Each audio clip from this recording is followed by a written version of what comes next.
Hello, magandang hapon sa inyong lahat. So tayo ay pupunta ngayon sa store again. So maglalakad ulit ako as usual and kailangan kong bumili ng isang beer para kay Tim. Tapos kung ako anong bibilhin ko para sa sarili ko. Let's see kung anong meron doon. O, diba? Eto guys, yung bahay na gustong gusto ko. Gusto ko yung itsura niya. Tatawid muna ako. Ayan. Eto, gusto ko to siya. Hindi ko alam kung bakit. Sobrang bet ko yung itsura talaga niya. Ganda, di ba?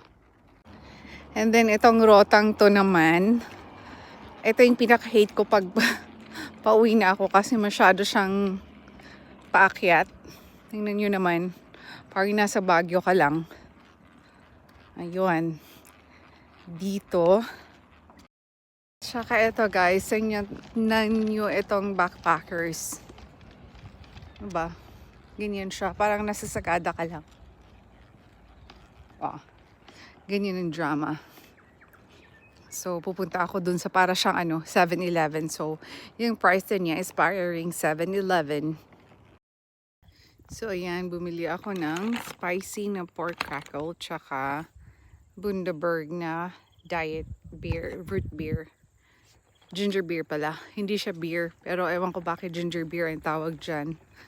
So, eto to. Ayaw niyang ayaw niya malagay sa walker niya. So, kinary ko na lang siya. And, biglang, ang init ba naman? So, maglalakad na lang kaming ganito sa init. Hindi mainit kanina. Tapos biglang init-init. Kakaloka yung weather.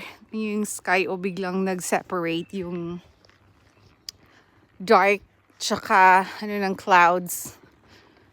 Isang home din dyan. Pakita ko yung isang nasa Airbnb siya.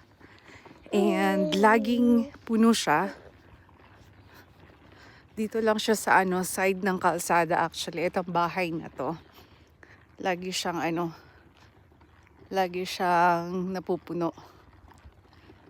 Naka Airbnb. Tapos minsan may tinanong ako kung kanila yan. Paano ko nalaman yun? Sabi nila na we saw it on Airbnb. So ayan, ganyan lang siya. Saka sa kalsada na siya malapit. Kaya madali siyang mahanap.